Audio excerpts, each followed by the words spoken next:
বিষয় হচ্ছে খানাকুল একের যে ভিডিও আছেন অদিতি গাঙ্গুলি মহাশয়া, উনি 3 মাস ধরে কোনো ডেভেলপমেন্টের কাজ করেনি।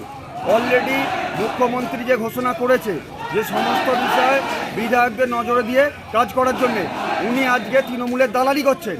তৃণমূলের সঙ্গে গোপন আঘাত রেখে উনি যেটা করছেন, সভাপতি পূর্তের কর্মাধ্যক্ষ যারা আছেন তাদেরকে লেটার করেছে। আমার এখানে 4টে পঞ্চায়েত সমিতির মেম্বার আছে, 6 জন, তাদেরকে কোনো রকম লেটার উনি করেননি। উনি শুধু একটা হোয়াটসঅ্যাপ মেসেজ করে দিয়েছেন।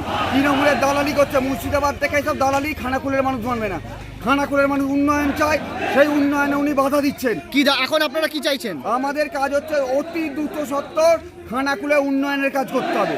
উন্নয়নের কাজ করতে হবে, তৃণমূলের দালালি বন্ধ করতে হবে।